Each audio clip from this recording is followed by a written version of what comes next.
Arc-et-Senans est situé en lisière de la forêt de Chaux et à proximité du Val d'Amour. C'est une commune du Doubs tournée naturellement vers le Jura. Suite au redécoupage des communautés de communes imposées par la loi NOTRe en 2016, Arc-et-Senans se retrouve rattaché à la communauté de communes Loulisons. Un non-respect de l'esprit de la loi pour le maire. Le conseil municipal d'Arc-et-Senans, à l'unanimité, a décidé de demander son intégration à la communauté de communes du Val d'Amour. Donc ça, c'est très simple.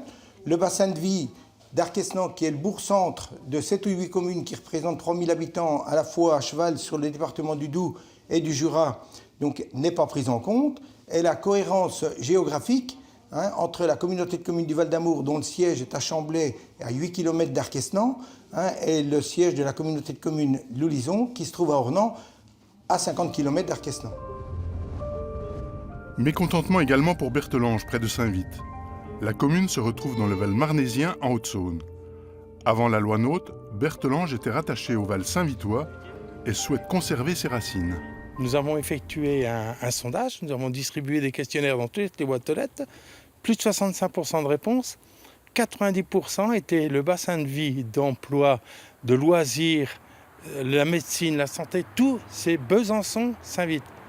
Rien sur Marnay. Donc nous, Marnay, les gens de Berthelange n'y vont jamais. Autre conséquence pour les habitants, la part de l'intercommunalité a augmenté de plus de 300%. Une hausse de la fiscalité justifiée par son président. On nous transfère plein d'éléments et aujourd'hui, sans les moyens supplémentaires, donc on est bien obligé de faire avec et d'augmenter la fiscalité. Une fiscalité qui pourrait encore grimper dans les prochaines années. Les impôts, je suis tout à fait d'accord qu'on en paye, si c'est pour des services supplémentaires et tout. Là, ce n'est pas le cas. Je vais vous prendre l'exemple. Là, on avait voté contre le transfert de l'assainissement.